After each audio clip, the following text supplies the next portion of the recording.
Hi! Welcome to Vinayak star kitchen. ఈరోజు video వచ్చేసి గారెలు. గారెల్ని ఎలా ప్రిపేర్ చేసుకోవాలో చూద్దాం. కరకరలాడుతూ క్రిస్పీగా చాలా డేస్ వరకైతే స్టోర్ ఉంటాయి ఈ గారెలు. ఫస్ట్ టైం చేస్తున్న వాళ్ళైనా సరే ఈజీగా ప్రిపేర్ చేసుకునేలాగా చూపిస్తాను. మీరు కూడా ట్రై చేయండి. వీటిని తెలంగాణలో గారెలు అంటాము. వీటిని చెక్కలని కూడా పిలుస్తారు. ఇప్పుడు ప్రాసెస్ ఏంటో ఎలా చేసుకోవాలో చూసేద్దాం రండి. నేనైతే ఒక బౌల్ తీసుకొని ఇందులో పొడి బియ్యం పిండి తీసుకోవాలి. గారెల కోసం అయితే నేను పొడి బియ్యం పిండిని ఇలా జల్లించి తీసుకుంటున్నాను.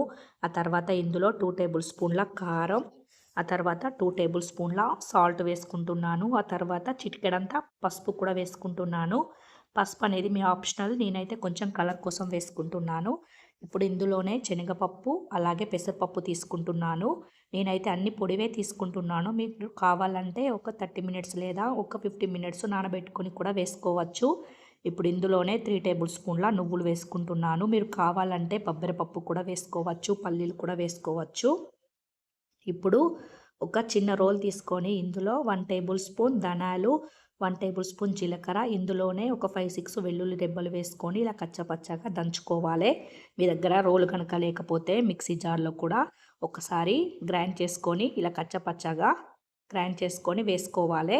ఆ తర్వాత ఇందులో కొంచెం కరివేపాకు, ఆ తర్వాత కొత్తిమీరను కూడా ఇలా చిన్నగా కట్ చేసి వేసుకోవాలి. ఇందులో మీరు కావాలంటే పచ్చిమిర్చి కూడా గ్రైండ్ చేసి వేసుకోవచ్చు, ఉల్లిగడ్డ కూడా వేసుకోవచ్చు. నేనైతే పిల్లలు పచ్చిమిర్చి కనిపిస్తే తినరు కాబట్టి నేనైతే కారమే ఎక్కువ వేసుకున్నాను. ఇప్పుడు వీటన్నింటిని ఒకసారి మంచిగా మిక్స్ చేసుకోవాలి. ఇలా పిండిలో కలిసేలాగా ఒకసారి మిక్స్ చేసుకొని ఆ తర్వాత కొన్ని కొన్ని వాటర్ యాడ్ చేసుకుంటూ చపాతీ పిండి కంటే మనం కొంచెం టైట్గానే కలుపుకోవాలి. ఒకేసారి వాటర్ వేయకుండా ఇలా కొన్ని కొన్ని వేసుకుంటూ చపాతీ పిండి కంటే కొంచెం టైట్గా ముద్దలాగానైతే మిక్స్ చేసుకోవాలి. పిండిని ఎంత చక్కగా కలుపుకుంటే మనకి గారెలు అనేటివి అంత క్రిస్పీగా చక్కగా వస్తాయి. ఈ పిండి కలుపుకోవడంలోనే మనకి గారెలు అనేటివి పొంగుతూ మంచిగా వస్తాయి. ఇప్పుడు ఇలానే పిండిని మంచిగా ఇలా ముద్దలాగా కలుపుకొని దీన్ని మళ్ళీ ఇంకొక 2 మినిట్స్ మంచిగా మిక్స్ చేసుకోవాలి. పప్పులు అలాగే కారం అన్నీ మంచిగా కలిసేలాగా చపాతీ పిండి అయితే ఎంత సాఫ్ట్గా కలుపుకుంటామో అలాగే పిండిని కూడా మంచిగా మిక్స్ చేసుకొని ఇప్పుడు పూరి అంత సైజు పిండి ముద్దని తీసుకొని వీటన్నింటినీ ఇలా ముద్దల్లాగా చేసుకొని పక్కన పెట్టుకోండి. నేనైతే గారెల మిషన్ ఉంటుంది కదా దానిపైన చేస్తున్నాను. మీరు కావాలంటే హ్యాండ్తో కూడా ప్రిపేర్ చేసుకోవచ్చు. ఇప్పుడు గారెల మిషన్ తీసుకొని దీనికి ఒక కవర్ పెట్టుకొని 2 సైడ్స్ ఇలా కవర్ పెట్టుకొని కొంచెం కొంచెం ఆయిల్ అప్లై చేసుకుంటూ పిండి ముద్దను దీనిపైన పెట్టి పిండి ముద్దనైతే దీనిపైన పెట్టి గట్టిగా ప్రెస్ చేసుకోవాలి. ఒక్కసారి ప్రెస్ చేస్తే సరిపోతుంది. మనకైతే గారెలు చక్కగా వస్తాయి. మీరు కావాలంటే మందంగా కనుక ఉన్నట్లయితే ఒకసారి హ్యాండ్తో కూడా ప్రెస్ చేసుకొని ఇప్పుడు దీన్ని తీసుకొని మనమైతే పక్కన పెట్టుకోవాలి. అదేవిధంగా ఈ కవర్కి ఆయిల్ అప్లై చేసుకుంటూ పూరి అంత సైజు పిండి ముద్దను తీసుకొని అయితే మనం ఈ గారెల్ని ప్రెస్ చేసుకోవాలి. అన్నీ ఇదే విధంగా చేసుకొని నేనైతే ఒక క్లాత్లో అయితే వేసుకుంటున్నాను. బెడ్షీట్ వేసుకొని దానిపైన ఒక కాటన్ క్లాత్ అయినా మీ దగ్గర ఏ క్లాత్ ఉంటే ఆ క్లాత్ అయినా లేకుంటే కవర్ అయినా వేసుకొని అన్నీ ఇదే విధంగా ఒత్తుకొని పక్కన పెట్టుకోండి. ఇప్పుడు ఫ్రైకి సరిపడా ఆయిల్ వేసుకొని ఆయిల్ హీట్ అయిన తర్వాత కడాయికి సరిపడా అప్పాలైతే వేసుకోవాలి. నేనైతే చిన్న కంచుడే తీసుకున్నాను కాబట్టి ఇందులో అయితే ఒక 2 అయితే పడుతున్నాయి. ఇలా ఒక 2 వేసుకొని అయితే ఒక సైడు కాలిన తర్వాత ఇంకో సైడ్ కూడా కాల్చుకొని ఇలా 2 సైడ్స్ మంచిగా కాల్చుకోవాలి.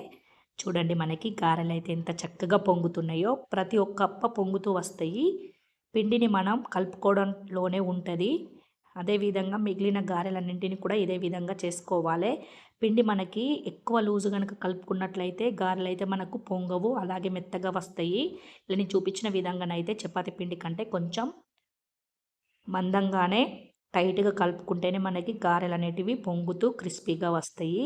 అన్నీ ఇదే విధంగా మంచిగా కాల్చుకోవాలి. గ్యాస్ అయితే ఫుల్ పెట్టే మనం వీటిని కాల్చుకోవాలి. సిమ్లో పెట్టి వీటిని కాల్చుకుంటే కనుక మనకి గారెలు అనేటివి మెత్తగా వస్తాయి. అలాగే ఆయిల్ కూడా ఎక్కువ పీల్చుకుంటుంది. ఇప్పుడు అన్నీ ఇదే విధంగా ఫ్రై చేసుకొని ఇప్పుడు నేనైతే ఒక బౌల్లోకి అయితే సర్వ్ చేసుకుంటున్నాను. చాలా క్రిస్పీగా కరకరలాడుతూ తెలంగాణ స్పెషల్ గారెలు అయితే రెడీ అయిపోయినాయి.